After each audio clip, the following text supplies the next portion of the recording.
Hello friends, this is Kanchan Gupta. So here I am taking the part 5 of the National Education Policy 2020 course GKPSC Plus 2 lecture. So इससे पहले के चार जो हैं आपको YouTube पे भी अवेलेबल हैं और जो पेड बैच में हैं उनको पेड बैच वालों को भी उनके बैच कोर्स में प्रोवाइड मैंने करा दी हैं। तो अपनी पढ़ाई को कहीं स्टॉप मत कीजिएगा। मैं इतना कंटेंट आपको दे दूँगी कि आप बल्कि सोच में पड़ जाएंगे कि कब उसको कंप्लीट करें, राइट। अभी मेरा एमसीक्यू पोर्शन बाकी है, वो एमसीक्यू पोर्शन में मैं जल्दी ही आपको जो है पेड बैच में अपलोड कर दूँगी। ठीक है, क्लास स्टार्ट करते हैं क्लास में। यस, तो दिस इज़ द पार्ट 5। जैसा कि मैंने पहले जो है आपसे डिस्कस किया था, स्कूल एजुकेशन के सारे जो 8 चैप्टर्स थे पार्ट 1 में, वो सारी चीज़ें मैंने आपके साथ डिस्कस कर ली हैं।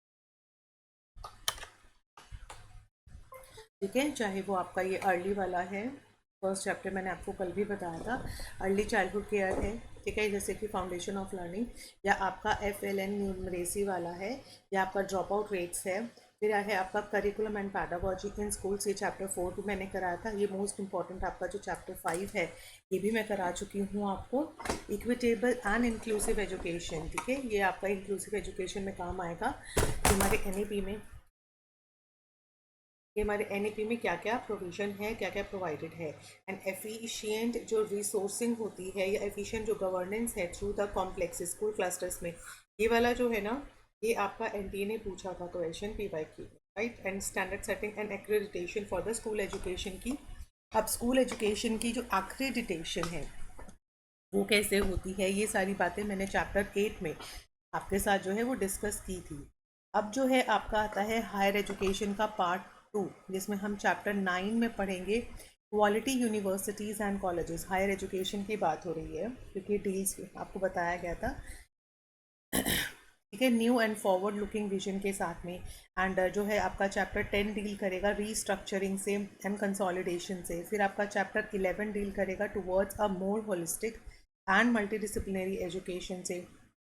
चैप्टर 12 है ऑप्टिमल लर्निंग एनवायरनमेंट, कैसे दें हम अपने बच्चों को, and motivated energised and capable faculty. फिर आता है इंक्लूजन इन हायर। अब आप देखेंगे तो इंक्लूसिव एजुकेशन स्कूल में है, फिर इंक्लूजन इन हायर एजुकेशन में है। और चैप्टर 15 जो है आपका वो है टीचर एजुकेशन से। चैप्टर 16 रहेगा reimagining the vocational education. And जो है आपका 17 is the quality academic research in all fields through a new national research foundation, and then transforming the regulatory system को of the education, higher education and effective governance. तो इतने सारे chapters, इतनी सारे आपको कंटेंट मैंने प्रोवाइड कराया है। और ये आपका जो ऑफिशियल जो है NEP है, जो आपका जो जारी हुई है NEP जो भी 2020 का पूरा है, उसमें से मैंने कंटेंट प्रिपेयर किया है। तो कोशिश मेरी 99.9% की है कि कोई भी टॉपिक छूटे नहीं। ठीक है जी। लास्ट क्लास में जो ये गवर्नेंस का एक्रेडिटेशन का था वो मैंने आपसे बात कर लिया था, कि जिसमें मैंने आपको बताया था अथॉरिटी है SSA की, यानी कि एक स्टेट स्कूल स्टैंडर्ड्स अथॉरिटी है, will be created to enforce minimum standards को, ठीक है, एनफोर्स करेगा, राइट।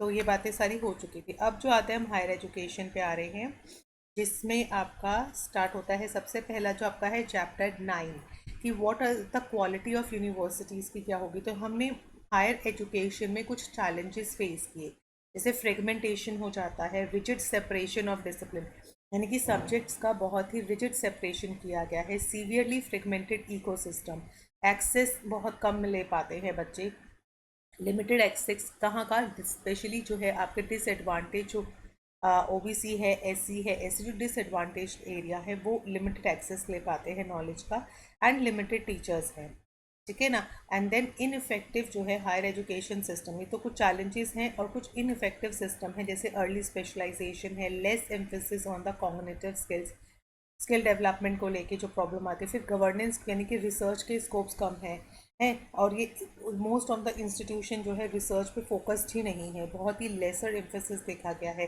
लीडरशिप क्वालिटी नहीं है। तो ये सारे चैलेंजेस जो है हमने फेस किए।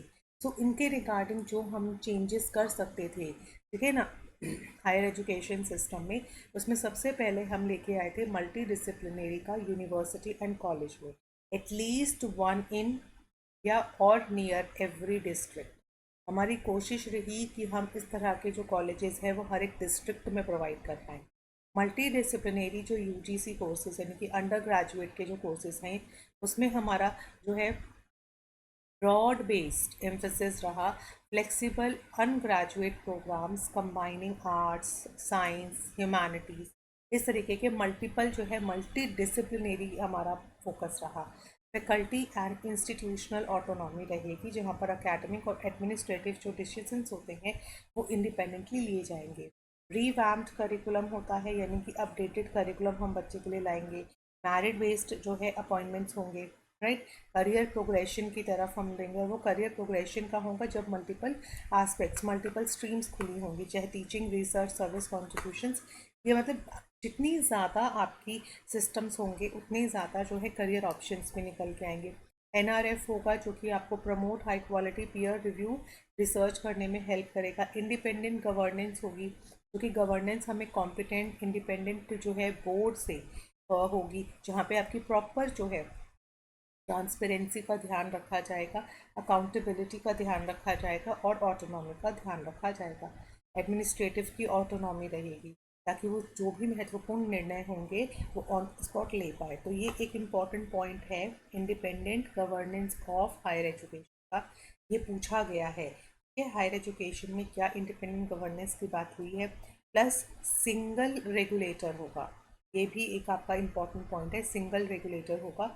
एक्सेस, इक्विटी और इंक्लूजन, ये तीनों बातें होंगी। Improve the access through scholarships, open and distance learning, online education, infrastructure, ये सारी बातें जो है आपकी चैप्टर 9 में की गई है।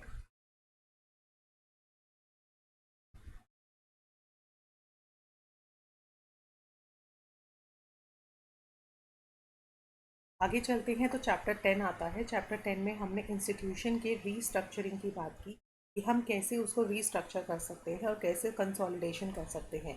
तो ट्रांसफॉर्म करना है ऑल हायर एजुकेशन को into the large multi disciplinary universities में, कॉलेजेस में, क्लस्टर्स में हब्स बना देंगे, जहाँ पर हम 3,000 से ज़्यादा जो है बच्चों को क्या करेंगे, पढ़ाएंगे, उनकी नीड्स को यहाँ पे लेके आएंगे। सबसे पहले जो आई थी एंडिंग दी फ्रेगमेंटेशन, हमें सबसे पहले जो है फ्रेगमेंट्स जो बनाए हुए हैं, जैसे 3 टाइप्स ऑफ इंस्टीट्यूशंस होंगे जो एक रिसर्च करेंगे, रिसर्च इंटेंसिव, जहाँ पे बहुत ज़्यादा जो फोकस रहेगा वो रिसर्च पे रहेगा। तो सबसे पहला हमारा क्या रहेगा, रिसर्च इंटेंसिव, रिसर्च बहुत ज़्यादा इंटेंसिवली की जाएगी। दूसरा टीचिंग, जहाँ पर बेसिकली हमारा फोकस क्या रहेगा, टीचिंग पे रहेगा। और थर्ड होगी ऑटोनॉमस कॉलेजेस होंगे, जो कि आपको डिग्री, किसी भी कोर्स की जो है डिग्री प्रोवाइड कराएंगे, multi disciplinary UG courses provide कराएगा बेसिकली। तो ये 3 तरह का जो है इंस्टीट्यूशन का फ्रेगमेंट्स होगा मोस्टली।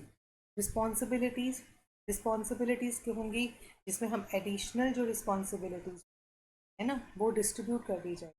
जैसे हायर एजुकेशन जो है support the development of other higher education institutions, कैसे प्रोफेशनल फील्ड, फैकल्टी सपोर्ट से, ठीक है, रिसोर्सेज, इंसेंटिव और स्ट्रक्चर्स को प्रमोट करके।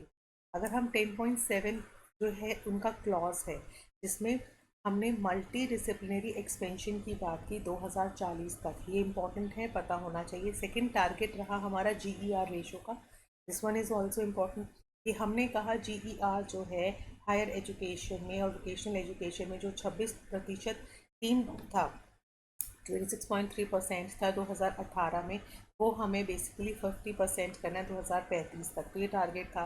फिर पब्लिक एंड प्राइवेट ग्रोथ, ये जो ग्रोथ है हमारे बोथ द सेक्टर्स में with a strong emphasis on outstanding public है, पब्लिक फंडिंग जो है वो भी ट्रांसपेरेंट होनी चाहिए। ठीक है। फिर है ओडीएल, ओपन डिस्टेंस है, जहाँ पे आपका ऑनलाइन प्रोग्राम्स हैं, तो उसके लिए एक्रेडिटेशन होना बहुत ज़रूरी है। टॉप इंस्टीट्यूशंस हाई क्वालिटी होनी चाहिए, ब्लेंडेड लर्निंग प्रेफर की जा सकती है। फिर 10.11 जो क्लॉज है हमारे चैप्टर 10 का, उसमें मल्टी डिसिप्लिनरी इंस्टीट्यूशन, यहाँ पे मल्टी डिसिप्लिनरी यानी कि मल्टीपल ऑफ सब्जेक्ट्स जो होंगे, वाइब्रेंट कम्युनिटीज़ ये हमें प्लानिंग किया है। फिर है रेगुलेटरी रिफॉर्म्स होंगे, रेगुलेटरी रिफॉर्म्स होंगे और autonomy, gradual phasing out of affiliated colleges over 15 years through graded autonomy. तो यूनिवर्सिटीज़ जो हैं वो मैम क्या करेंगे, आपका एक अच्छा गवर्नेंस, एक अच्छे फाइनेंशियल और एक अच्छे एडमिनिस्ट्रेटिव को बेंचमार्क बनाएगी। उसके बाद यूनिफाइड जो है नोमान क्लेचर है ऑफ द यूनिवर्सिटीज़ की, जो सारे हायर एजुकेशन फुलफिलिंग का क्राइटेरिया उसको हम यूनिवर्सिटी घोषित कर देंगे।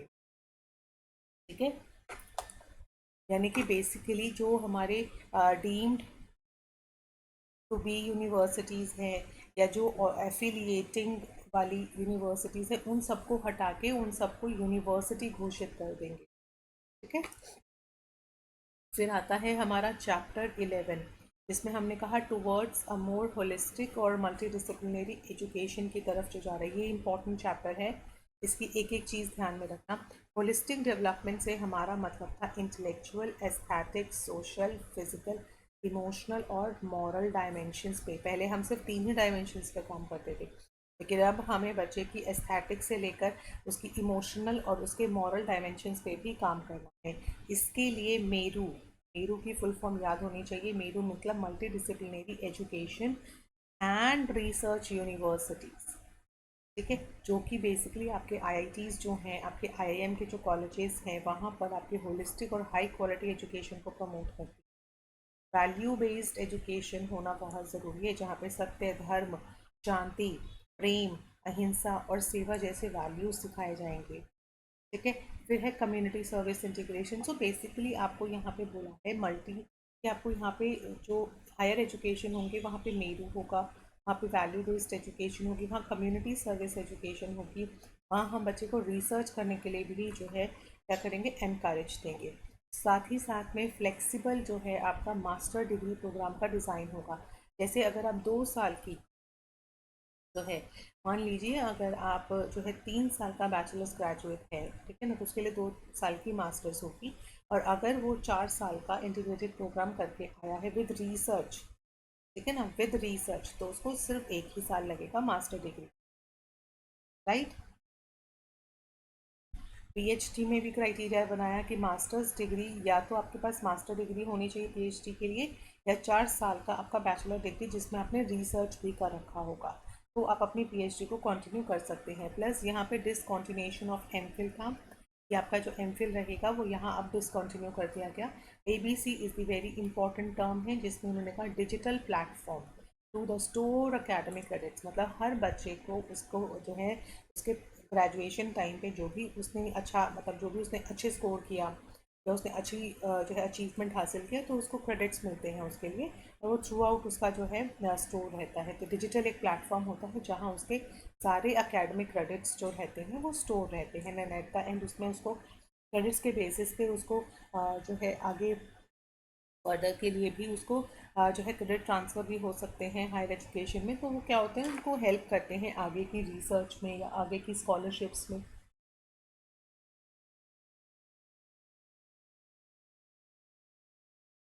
राइट, हाँ, अब आते हैं यहाँ पे कि ऑप्टिमल, ये आपका चैप्टर 12 है, ऑप्टिमल लर्निंग एनवायरनमेंट्स को and support for the students, जिसमें हमने क्या कहा कि हम कैसे लर्निंग एनवायरनमेंट को इम्प्रूव करेंगे। अगर हम एनवायरनमेंट की बात कर रहे हैं तो उसमें हमारा इंफ्रास्ट्रक्चर आता है ना, एक प्रॉपर जो है जहाँ पे बच्चे लाइब्रेरीज आती हैं, जहाँ बच्चे का एनवायरनमेंट, लर्निंग जो एनवायरनमेंट जहाँ बच्चा लर्न करता है उसको कैसे सपोर्ट करें हम, तो उसके लिए हमें एक बेटर इंफ्रास्ट्रक्चर, क्वालिटी लाइब्रेरीज हमें चाहिए, क्लासरूम्स अच्छे होने चाहिए, लैब्स हो, टेक्नोलॉजी हो, रिक्रिएशनल एक्टिविटीज़ कर सके, रिसर्च के लिए प्रॉपर स्पेस हो, टेक्नोलॉजी हो जिसमें हम रिसर्च बच्चे को करा सकें। तो उसके लिए 12.2 इनका, यानी कि ये जो है ना आपका ये 12th चैप्टर का 12.2, first in order to promote the creativity institutions and faculty will have the autonomy.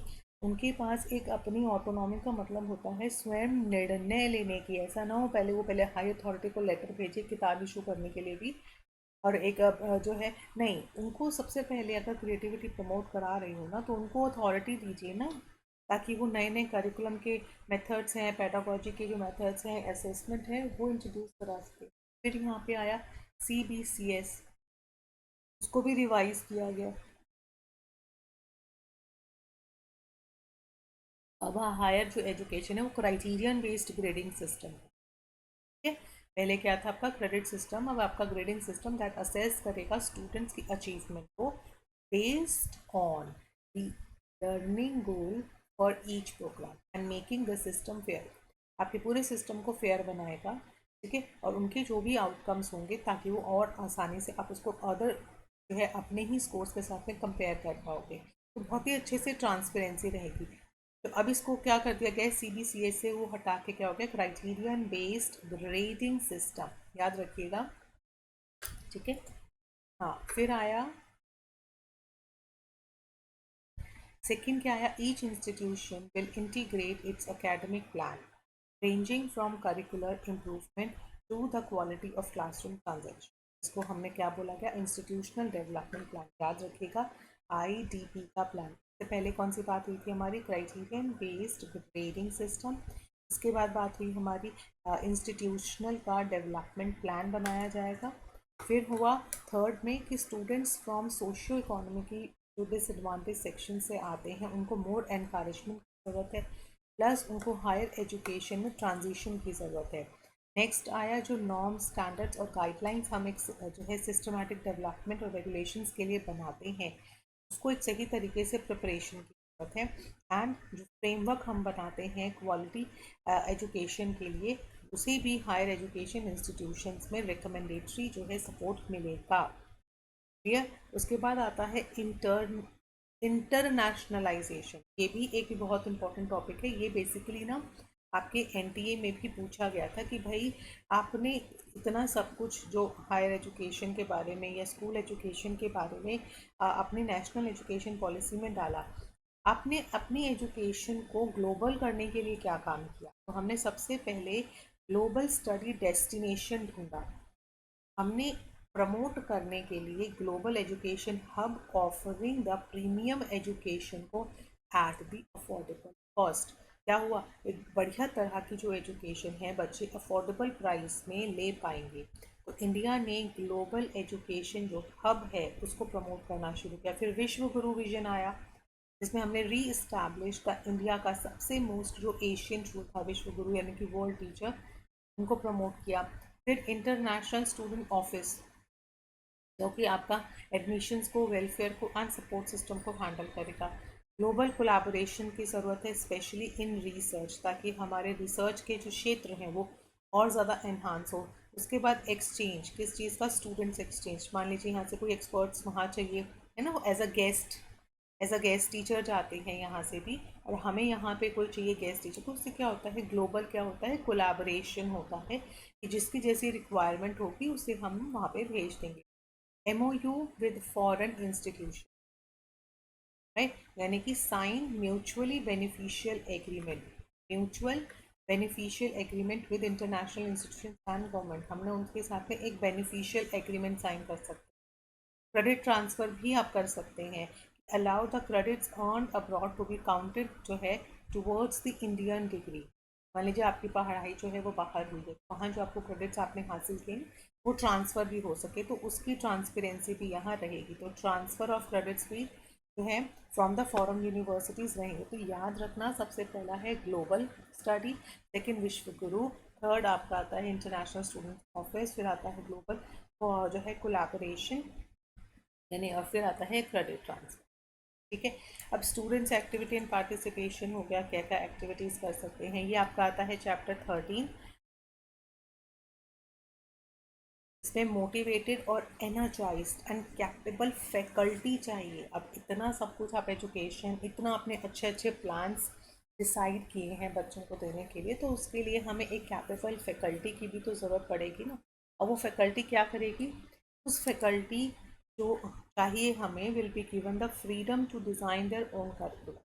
सबसे पहले हमारा काम है कि फैकल्टी को हम इतना फ्रीडम दें कि वो अपने accordingly curriculum plus pedagogical approaches को जो है डिसाइड कर पाए। फिर excellence will be further incentivise. अगर उसने एक्सीलेंस है, मान लीजिए कोई एक्सपर्ट है, उसने बहुत अच्छे से रिजल्ट लेके आया है, बच्चों के अंदर काफ़ी अच्छा इम्प्रूवमेंट नज़र आया है, तो उसको इंसेंटिवाइज भी किया जाएगा by giving them such rewards हैं। इसी तरह का हम प्रमोशंस कर रहे हैं या रिकॉग्निशन मिल रहा है, कोई अवार्ड, कोई तमगा, समथिंग कुछ भी, ताकि हम उसको मोटिवेट कर सकें।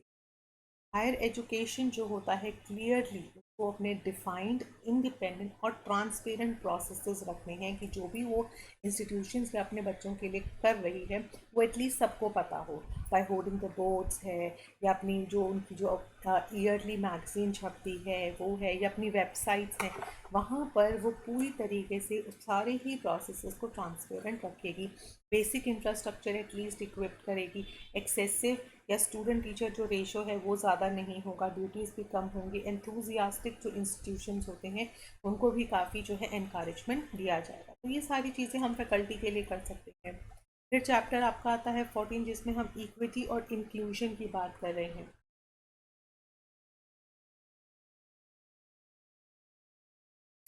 तो इक्विटी में क्या रहता है? Steps to be taken by the governments. Government ने क्या स्टेप्स लिए हैं? सबसे पहले earmark the suitable government funds. क्या होगा यहाँ पे?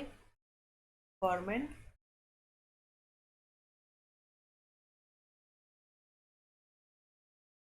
जो SEDGs हैं, यानी कि जो सोशियो इकोनॉमिकली डिसएडवांटेज ग्रुप से आते हैं, उनके लिए गवर्नमेंट फंड रखे, उनके लिए क्लियर टारगेट्स रखे जाएंगे, है ना।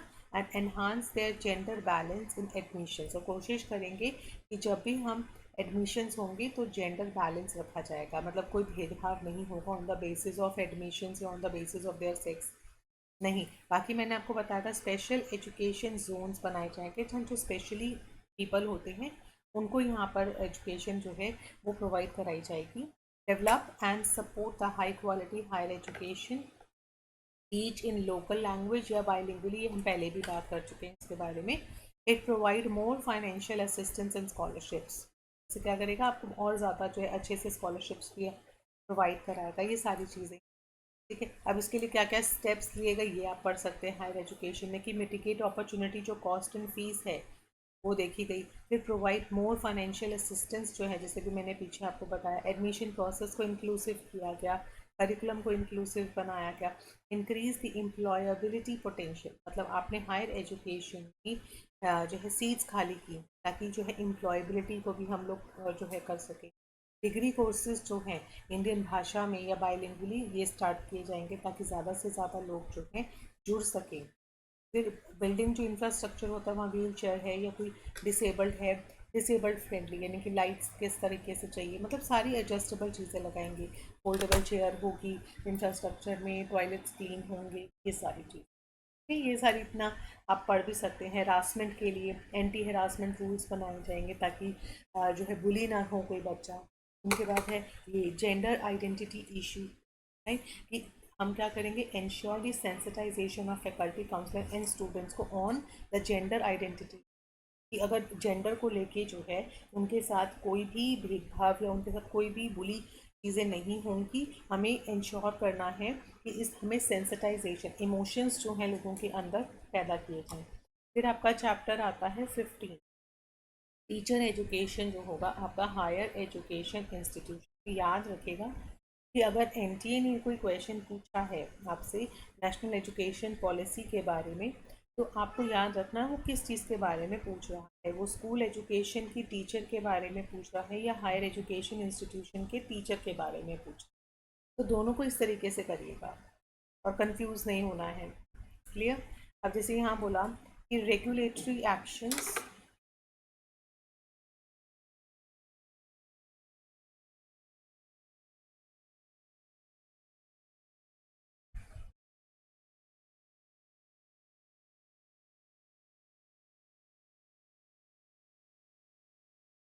जस्ट अ मोमेंट, एक मिनट।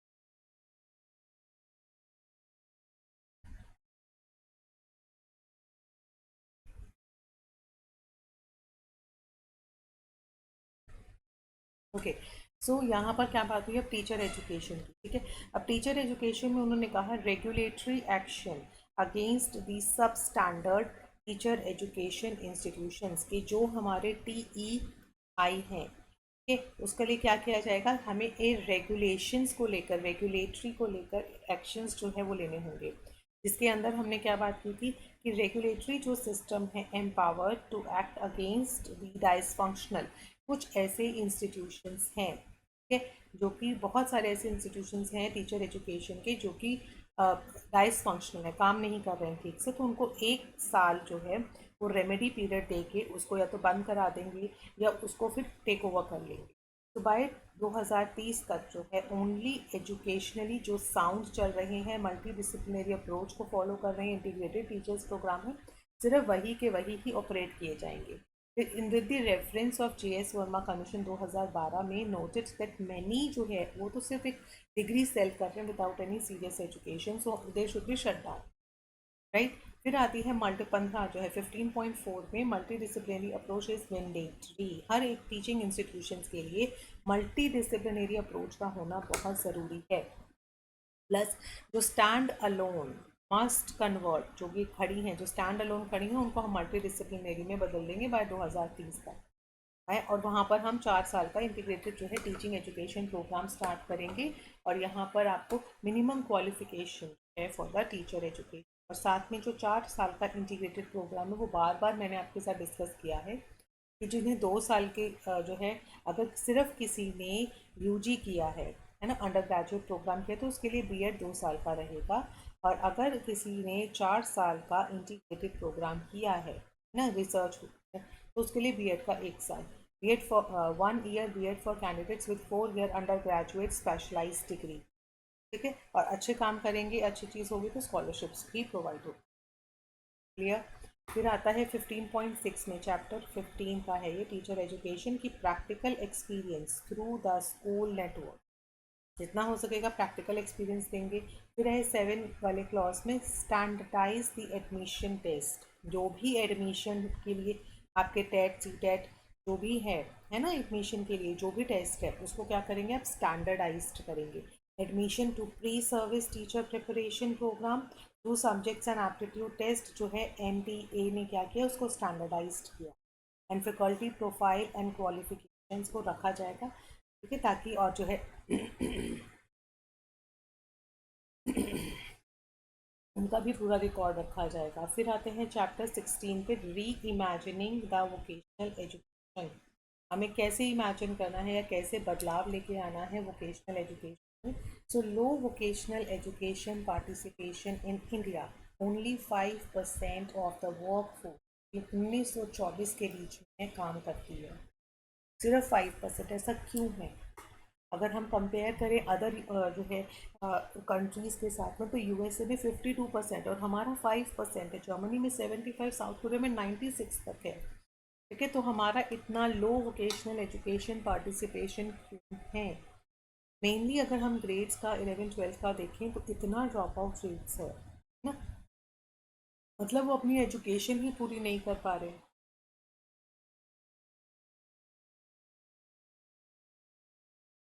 इंटीग्रेशन बहुत ज़रूरी है। We aim to overcome the social hierarchy associated with vocational education. Integration हमें चाहिए, वोकेशनल जो एजुकेशन हम बच्चों को दे रहे हैं वो मेन स्ट्रीमिंग स्कूल्स में भी पढ़ाई करें, मतलब हम हमारे तो बच्चे पढ़ ही नहीं पाते हैं, ड्रॉप आउट्स इतने हो जाते हैं पॉवर्टी के कारण कि वो आगे फर्दर स्टडीज़ नहीं कर पाते, तो वोकेशनल एजुकेशन नहीं ले पाते। तो हमें टारगेट डिसाइड करना होगा कि 2025 तक एटलीस्ट 50% जो लर्नर्स होंगे वो स्कूल और हायर एजुकेशन में एटलीस्ट उनको वोकेशनल एक्सपोजर मिलेगा। जैसा मैंने आपको बताया था, जो वोकेशनल एक्सपोजर है वो बेसिकली आपको जो है आफ्टर 8 के बाद में प्रावधान दिया गया कि बच्चे जब थोड़े से मेच्योर हो जाए इन चीज़ों को समझने के लिए और इन चीज़ों की प्रैक्टिस करने के लिए, राइट। उसके बाद है implementation strategy in secondary schools में है, और यहाँ पे क्या है, वोकेशनल एजुकेशन इंटीग्रेट किया गया ऑल सेकेंडरी स्कूल्स में फेस्ड ओवर 10 साल के लिए, एंड कोलैबोरेशन रहेगा ITs। यहाँ पे आपने सीखा और आपको फिर जो कंपनीज होंगी वो आपको ले लेंगी पॉलिटेक्निक से अगर आपने अच्छा परफॉर्म किया, ठीक है। स्किल लैब्स आपको पता है हर स्कूल में आजकल स्किल लैब्स भी बनाई गई हैं, सेटअप कर दिया गया है, एंड जो वोकेशनल डिग्रीज होती हैं 2013 के बाद से वो कंटिन्यू हो गई, वोकेशनल बैचलर्स की वोकेशनल डिग्री, ठीक है। उसके बाद आया vocational education in higher education, जिसमें हमने क्या किया कि भाई शॉर्ट टर्म जो है सर्टिफिकेट या सॉफ्ट जो स्किल कोर्सेज हैं वो चलाए। लोक विद्या यानी कि जो ट्रेडिशनल इंडियन वोकेशनल नॉलेज है integrate into the courses. Vocational courses में ऑफर दी ODL, वोकेशनल कोर्सेज में हम ODL भी ओपन डिस्टेंस से भी सिखा सकते हैं। प्लस सबसे इम्पॉर्टेंट जो पॉइंट है यहाँ पे national committee integration of vocational education, जिसका national committee of integration of vocational education to be constituted by MHRD promote किया गया यहाँ पे।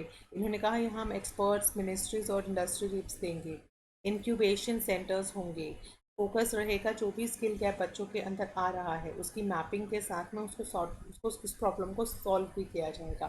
साथ में national skill qualification framework enhance होगा, जहाँ पर क्या रहेगा, Indian standards aligned with the international labour organization standards, बहुत इंपॉर्टेंट पॉइंट है। एंड क्रेडिट बेस्ड जो फ्रेमवर्क है जिससे हम सपोर्ट कर पाएंगे अपने जनरल और वोकेशनल एजुकेशन को। तो ये सारी चीज़ें आपकी किससे आती हैं, वोकेशनल से। री इमेजिन करना कि जहाँ वोकेशनल एजुकेशन को एक ब्रेक लग गया था या जो है स्कूल्स इस तरह की एजुकेशन के ऊपर जो है एजुकेशन के ऊपर प्रैक्टिस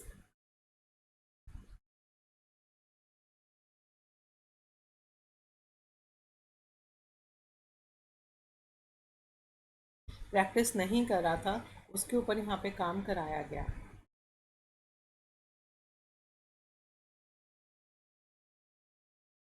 ठीक है, सो ये हो गया आपका टारगेट्स हो गया, एक्सपोजर हो गया, मेन आपका ये NCQF हो गया। तो ये जो टर्म्स है ना वो पता होने चाहिए। जैसे कि अभी आपने बात की NCIVE यानी कि आपका नेशनल जो कमिटी है फॉर इंटीग्रेशन के लिए of the vocational education, plus आपका NS स्किल क्वालिफिकेशन जो फ्रेमवर्क है, ये बेसिकली क्या करता है, ये कोर्सेज चलाता है और ये लेवल पे कोर्सेज चलाता है। जैसे मान लीजिए किसी ने लेवल 1 पूरा किया है तो उसकी इतनी सैलरी होगी, किसी ने लेवल 2 किया है और जिसने सारे लेवल्स किए हैं उसको अच्छी जॉब पे भी नियुक्त किया जाएगा। ठीक है, तो ये हो गया। तो दोनों के ही बारे में पता होना चाहिए और ये दोनों ही हमारे वोकेशनल एजुकेशन से रिलेट करते हैं। फिर बात आती है चैप्टर 17 की, यानी कि catalysing the quality academic research, यानी कि at all the field through national research foundation. National research foundation, अब यहाँ पे रिसर्च की बात हो रही है। क्या विजन रखा गया था रिसर्च में, हमने क्या सोचा था कि हम रिसर्च में जो है shift towards the play and discovery based learning हो, साइंटिफिक मेथड्स होंगे, क्रिटिकल, ये विजन है बेसिकली हमारा। हमारी मल्टी डिसिप्लिनरी होलिस्टिक अप्रोच होगी, रिसर्च को प्रमोट करेंगे, internship in undergraduate, faculty career management होगा, गवर्नेंस होगी, ये सभी।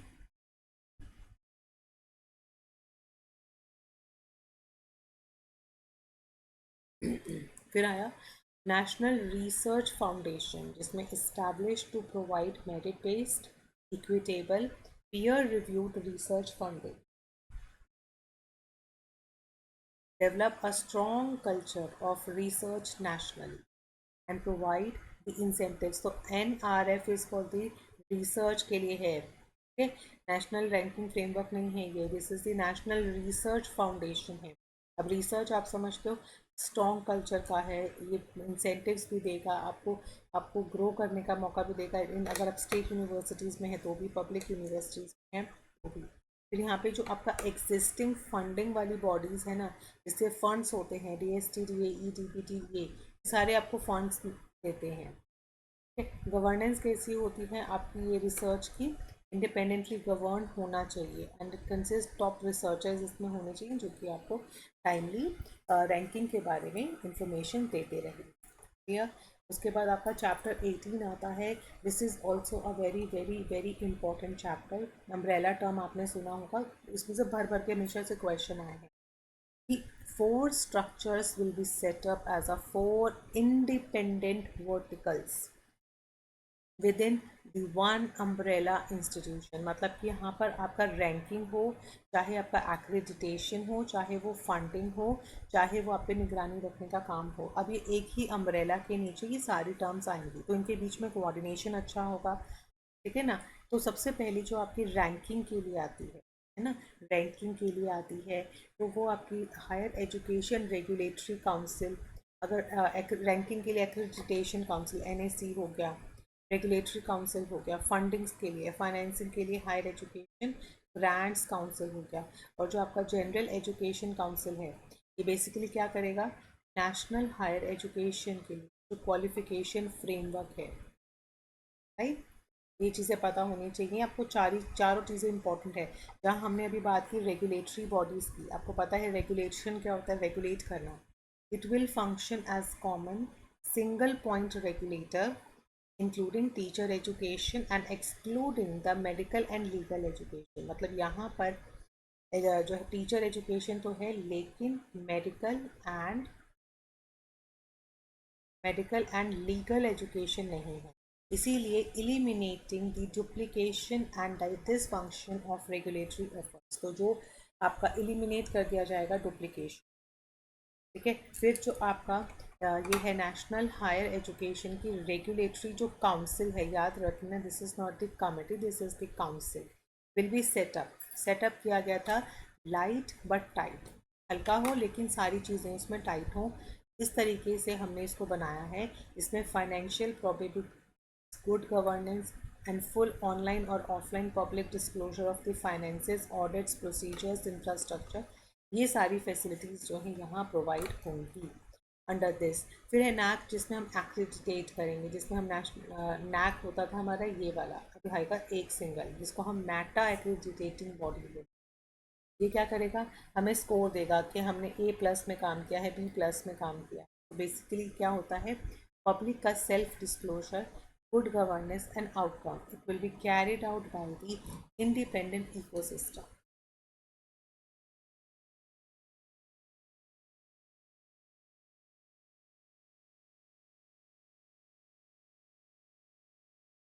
फिर आएगा ग्रांट, जो आपको ग्रांट प्रोवाइड करेगी, जैसे हमारी यूजीसी है, ठीक है, it will carry out fundings and financing of based on transparent criteria, कितना हमने फंडिंग दिया है, कहाँ कहाँ पे यूज़ हुआ है, इन सब का एक इंस्टीट्यूशनल का डेवलपमेंट प्लान प्रिपेयर्ड होगा जहाँ पर पूरी प्रोग्रेस को इम्प्लीमेंट किया जाएगा। फिर डिस्पर्समेंट ऑफ स्कॉलरशिप्स होंगी, डेवलपमेंट में जो फंड्स मिले हैं बाय लॉन्चिंग की focus area, higher education task, ये सारी चीज़ें। फिर आती है आपकी, ये इंपॉर्टेंट है, आपका जनरल एजुकेशन का काउंसिल है, जिसमें सबसे पहले national higher education qualification framework, यानी कि this one is formulated by the GEC। It defines the learning outcomes, graduate attributes, जिसमें हम लोग डिग्रीज, डिप्लोमास और सर्टिफिकेट से 3 लेवल रखेंगे। ठीक है, अपने इंस्टीट्यूशन में हम लोग क्या करेंगे, जिनको डिग्री कोर्स करना है वो भी प्रोविजन होगा, जिन्हें डिप्लोमा 1 साल का करना है वो भी हो जाएगा और सर्टिफिकेट मिल जाएगा। और स्पेशली किस में, हमारे NSQF में, ताकि हम वोकेशनल एजुकेशन के साथ में और बेहतर एक्सपेरिमेंट्स करके लोगों को सिखा सकें। अब इसकी जो है फंक्शंस में सबसे पहला फंक्शन आता है क्रेडिट ट्रांसफ़र का, and identifies the essential 21st century skills students must acquire। Overseas जो है आप अकेडमिक अपने स्कोर्स को ट्रांसफ़र कर सकते हो, ये काम ये देखता है, ये प्रोफेशनल स्टैंडर्ड सेटिंग है, यानी कि आप प्रोफेशन में हो और अपने जो है स्टैंडर्ड्स को मेंटेन करना चाहते हो। स्पेसिफिक जो है नो रेगुलेटरी रूल्स, किसी भी तरीके का रेगुलेशंस इसमें नहीं है, बस ये गाइडेंस और सपोर्ट प्रोवाइड करता है हायर एजुकेशन को। हमें अपने प्रोफेशनल्स की कैसे इम्प्रूवमेंट करानी है, क्या कराना है, वो इस बॉडी में अंतर्गत आता है। फिर आता है हायर एजुकेशन इंस्टीट्यूशंस एंड फिर आता है आपका हायर एजुकेशन कमीशन। अब इस कमीशन के अंदर रेगुलेशन के लिए ये है, एक्रेडिटेशन के लिए ये है, फंडिंग्स के लिए HEGC है और अकेडमिक की स्टैंडर्ड सेटिंग के लिए है हमारा GEC, जनरल एजुकेशन काउंसिल। ठीक है, ये इंपॉर्टेंट है आपका। फिर आपका जो है लास्ट जो चैप्टर आता था हायर एजुकेशन में, that is your effective governance and leadership. Leadership के लिए क्या इसमें दिया गया, बोर्ड ऑफ गवर्नर्स। गवर्नेंस के लिए यहाँ पे क्या तैयार किया, बोर्ड ऑफ गवर्नर्स। अब गवर्नर्स के नाम से आप समझ सकते हो, यहाँ पे highly qualified, competent, committed individuals मिलेंगे आपको, जो कि इंडिपेंडेंटली बिना किसी एक्सटर्नल जो है इंटरफेयर के यहाँ पे इंस्टीट्यूशंस में governing, and they are only responsible for the decisions and appointments, वही लोग लेते हैं। ट्रांसपेरेंसी बार बार बोली गई है कि नेशनल एजुकेशन पॉलिसी में इतना डीपली ट्रांसपेरेंट रखने की है, disclosure of all the records मिल जाएंगे आपको, ensures the compliance with higher education regulatory councils. Leadership selection होता है, एंड आपका हर एक का एक इंस्टीट्यूशन का एक डेवलपमेंट प्लान बनाना होता है। ठीक है, तो ये सारा चीज़ें आपकी हो गई हायर एजुकेशन से। इससे पहले मैंने आपको स्कूल एजुकेशन कंप्लीट कराया था, ठीक है, जो आपके पार्ट 1 में था। फिर आपके पार्ट 2 में था हायर एजुकेशन से रिलेटेड, वो सारे चैप्टर्स मैंने आपको करा दिए, राइट। अब आता है आपका थर्ड पार्ट, जिसमें other key areas of focus हैं। ये हम नेक्स्ट क्लास में करेंगे, लास्ट क्लास रहेगी वो। इसमें हम चैप्टर जो हैं आपके 20 में प्रोफेशनल एजुकेशन, 21 में एडल्ट एजुकेशन, थर्ड में प्रमोशन ऑफ लैंग्वेज, 23 में technology use and integration, and chapter 24 में online and digital education. So these are the other key areas to be focused. ये हम नेक्स्ट क्लास में करेंगे। So stay tuned with me, do like the session and share with your friends, and take care.